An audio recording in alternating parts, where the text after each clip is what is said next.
नमस्कार, मैं हूं हेमेंद्र शर्मा और आप देख रहे हैं MP round up.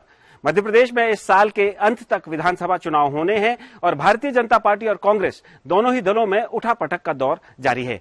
Bharatiya Janata party पूरे प्रदेश में विकास यात्रा निकाल रही है, जिसे कांग्रेस के अध्यक्ष कमलनाथ निकास यात्रा कह रहे हैं। तो दूसरी तरफ कांग्रेस पार्टी में इस बात को लेकर बहस हो रही है कि यदि पार्टी चुनाव जीतने में कामयाब होती है तो मुख्यमंत्री का चेहरा कौन होंगे। पहले भारतीय जनता पार्टी की विकास यात्रा की गौरव गाथा के बारे में आपको बता दें। पन्ना में स्थानीय विधायक 5 तारीख को अपनी विकास यात्रा निकाल रहे थे। उनकी तबीयत खराब हुई, उन्हें प्राथमिक एड के लिए, फर्स्ट एड के लिए स्वास्थ्य केंद्र ले जाया गया। वहां पर उनको ऑक्सीजन की जरूरत पड़ी। आधे घंटे तक ऐसा बताया गया कि वो ऑक्सीजन के लिए तड़पते रहे, लेकिन फिलहाल विधायक महोदय पन्ना के एक हॉस्पिटल में हैं और उनका कहना यह है कि उनको लोकल लेवल पर ही फर्स्ट एड और ऑक्सीजन मिल गया था। और इसके पीछे कांग्रेस के कुछ लोग हैं जो इस तरह की अफवाह उड़ा रहे हैं कि भारतीय जनता पार्टी ने जो हेल्थ के क्षेत्र में जो विकास का काम किया है उसको बदनाम करने के लिए कहा जा रहा है कि विधायक जी को आधे घंटे के लिए ऑक्सीजन के लिए तड़पना पड़ा।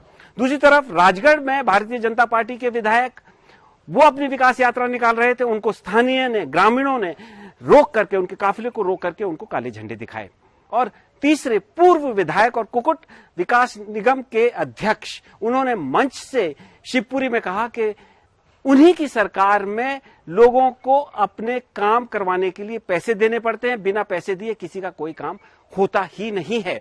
और दूसरी तरफ कांग्रेस पार्टी है, ये तो भारतीय जनता पार्टी की विकास गाथा है। दूसरी तरफ कांग्रेस पार्टी है जो ये कह रही है, जिसमें अरुण यादव भी शामिल हैं, पूर्व leader of opposition Rahul Singh भी शामिल हैं, जो कह रहे हैं कि भावी विधायक जो होंगे, जो फ्यूचर में विधायक बनेंगे, वो ही तय करेंगे कि मध्य प्रदेश का मुख्यमंत्री कौन होगा। और दूसरी तरफ कमलनाथ हैं, जिनका हर कम्युनिकेशन, उनके ऑफिस से जो हर कम्युनिकेशन आता है, आईटी सेल से जो कम्युनिकेशन आता है, वो उनको भावी मुख्यमंत्री के तौर पर एड्रेस करते हैं। तो आज का हमारा सवाल ये है कि ये जो 2-3 घटनाएं पिछले कुछ दिनों में हुई हैं, क्या इन्होंने भारतीय जनता पार्टी की विकास की जो गाथा है उसको एक्सपोज किया है? विकास के बारे में जो क्लेम्स भारतीय जनता पार्टी कर रही है, क्या उसको एक्सपोज किया है? और दूसरी तरफ कांग्रेस क्या ये सपने देख रही है? क्या ये संभव है कि कांग्रेस पार्टी मध्य प्रदेश में चुनाव जीतने की स्थिति में है? और ये जो लड़ाई है चीफ मिनिस्टर के लिए, जो अरुण यादव भी जिसमें शामिल है, जिसमें राहुल सिंह भी शामिल है, क्या ये वाजिब है या नहीं? और इन तमाम सवालों पर बात करने के लिए हमारे साथ मौजूद हैं सीनियर जर्नलिस्ट अरुण दीक्षित साहब।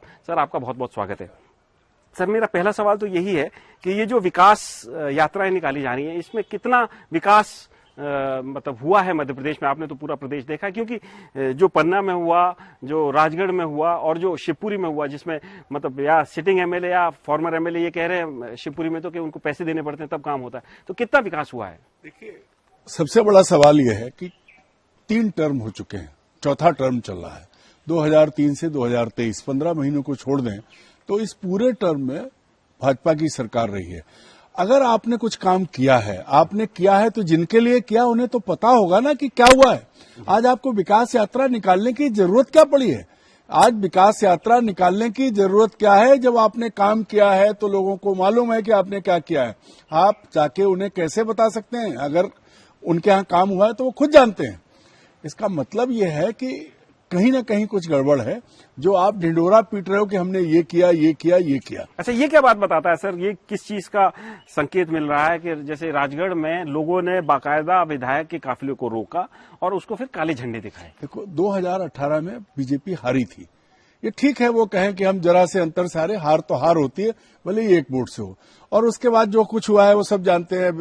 जिस तरह की परिस्थितियां बनी, जिस तरह कांग्रेस में भितरघात हुआ, वो अगर इनकी स्थिति ठीक होती तो 2008 और 2013 की तरह 2018 में भी वॉकओवर मिल जाता, लेकिन नहीं हुआ।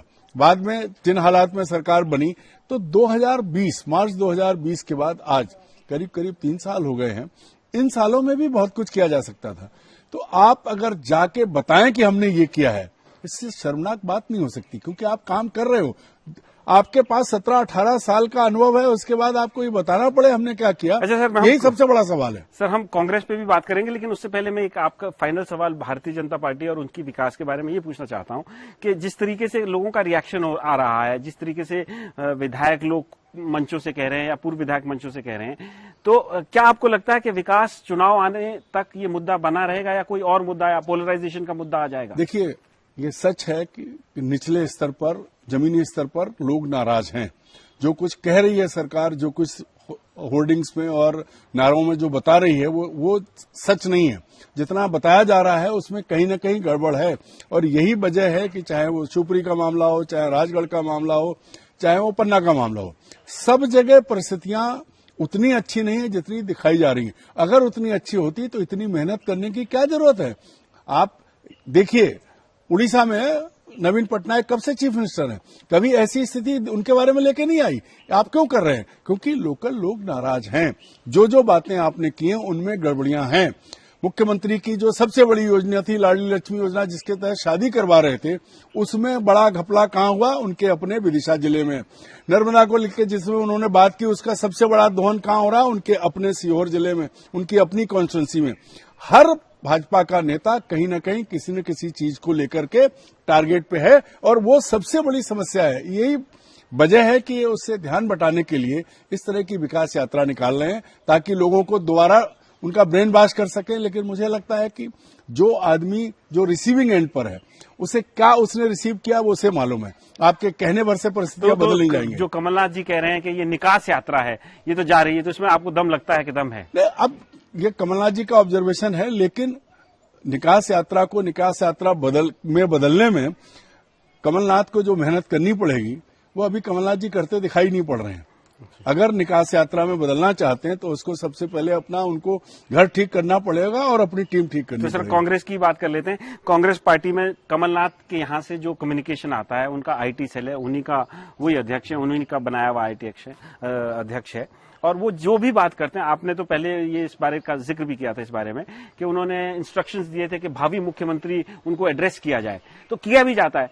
लेकिन अब अरुण यादव हो, राहुल सिंह हो, ये सवाल उठ रहे हैं कि कांग्रेस पार्टी में ये परंपरा नहीं है। जेपी अग्रवाल ने भी ये कहा है कि ये संभव ही नहीं है। देखिए क्या हुआ था कि बाकायदा इसके लिए एक सर्कुलर निकला था कि, और उसके साथ कुछ होर्डिंग्स के ड्राइंग्स भी थे। तो ये सबसे बड़ा मजाक मुझे लगता है कि कमलनाथ जी की टीम में कुछ ऐसे लोग हैं जो उनको जानबूझ के उनकी इमेज खराब करना चाहते हैं। कमलनाथ बहुत अनुभवी नेता हैं और मुझे नहीं लगता कि उन्होंने ऐसा कहा होगा, लेकिन जब इसे रोका नहीं गया तो इसका मतलब उनकी सहमति है। और सबसे पहले ये बात उठाई थी जेपी अग्रवाल ने, जो मध्य प्रदेश के प्रभारी हैं, और ये सब जानते हैं कि जो फैसला होता है दिल्ली करती, विधायकों की कोई हैसियत नहीं होती सिवाय हाथ उठाने के। पहले भी कमलनाथ जब आए थे तब पहले से तय होकर आया था, अभी भी कमलनाथ हैं तो ये तय है, लेकिन ऐसे कहा नहीं जाता। और इसी वजह से अग्रवाल साहब ने कहा कि विधायक चुनेंगे, उसके बाद तय होगा। कोई चेहरा प्रोजेक्ट नहीं किया जाता है, अभी तक ऐसी कोई स्थिति नहीं आई कि प्रोजेक्ट किया जाए। अब इस मुद्दे पर सबसे पहले कौन बोला? सबसे पहले अग्रवाल साहब बोले, उन्होंने साफ कहा, जो कांग्रेस की रीत नीति वो कह दिया। दूसरी बार आए जीतू पटवारी। जीतू पटवारी ने तमाम चीजें उठाई, और चूंकि उनका दावा है कि वो राहुल के करीबी हैं और मुख्यमंत्री बनने का सपना भी देख रहे हैं, तो सबसे तेज आवाज में वही बोले, आपके कार्यक्रम में बोले। उसके बाद अरुण यादव ने ये बात की। अरुण यादव की बात उन्होंने वही दोहराया जो जेपी अग्रवाल ने कहा था। यही बात अब अजय सिंह राहुल ने कही है। तो लगातार 4 लोग प्रभारी सहित, और 4 कंपेरेटिवली प्रभारी के बाद चारों युवा नेता हैं, सब वही बात कह रहे हैं, और जो सच भी है। तो सर, इससे क्या मतलब निकाला जाए कि कांग्रेस की अंदरूनी जो स्थिति है वो ठीक नहीं है? कमलनाथ को किस तरह का कोई चैलेंज भी हो रहा है? हेमंत जी, एक बात समझ लीजिए, कमलनाथ की सरकार कांग्रेस के नेताओं की वजह से गिरी थी। कांग्रेस के लोग बिके, कांग्रेस के लोग गए, कांग्रेस के लोगों ने पाला बदला, या कांग्रेस के लोगों ने ऐसी गंध मचाई कि 2 फाड़ हो गए। कमलनाथ का तब भी दोष नहीं था। अब भी कमलनाथ अपने लोगों की अपनी आंतरिक राजनीति का शिकार हैं। अगर यही स्थिति बनी रही तो भाजपा की निकास यात्रा हो न हो, कमलनाथ जी की निकास यात्रा जरूर हो जाएगी। तो सर, मैं कंक्लूजन में आपसे यही पूछना चाहता हूं कि एक तरफ आप बता रहे हैं हमको कि गुस्सा बहुत है, ग्रास रूट लेवल पे आदमी परेशान बहुत है, एंटी इनकम्बेंसी भी इतने लंबे साल की है, बड़ा लंबा कार्यकाल मुख्यमंत्री शिवराज सिंह चौहान का भी हो गया है।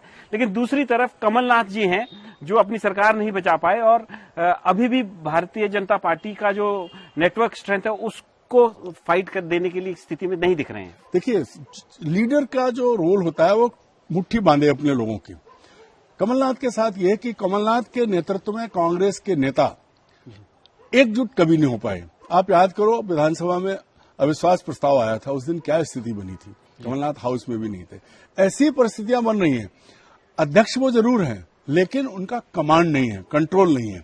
हर नेता बोल रहा है और कांग्रेसियों को तो ऐसा लगता है कि अब हम फिर से जीत के आ जाएंगे, और यही वजह है कि कांग्रेस उत्तर प्रदेश में खत्म हो गई, इसी भाव की वजह से। तो क्या मध्य प्रदेश में भी अगर यही भाव चलता रहा तो कांग्रेस पार्टी खत्म होने की कगार पर है? अगर नेताओं का रवैया नहीं बदला और नेता एक नहीं हुए और इसी तरह से गुटबाजी बनी रही, तो फिर कांग्रेस की जीत एक सपना होगा जो पूरा नहीं हो सकता है। तो एक बात स्पष्ट है कि मध्य प्रदेश में बहुत लंबा कार्यकाल भारतीय जनता पार्टी का हो गया, जिसकी वजह से एंटी इनकम्बेंसी है, लोगों में नाराजगी भी है, लेकिन उसको भुनाने के लिए कांग्रेस के पास ना तो दम है और ना उस तरह का नेटवर्क है। और जैसा अरुण जी भी बता रहे थे कि अगर कांग्रेस पार्टी को मध्य प्रदेश में अगर चुनाव जीतना है तो यूनिटी दिखानी पड़ेगी, और यदि यूनिटी नहीं होगी तो चुनाव जीतना और उसके बाद मुख्यमंत्री बनना महज एक सपना रह जाएगा। एमपी राउंडअप में आज सिर्फ इतना ही। कल फिर मुलाकात होगी, तब तक के लिए थैंक यू, गुड बाय।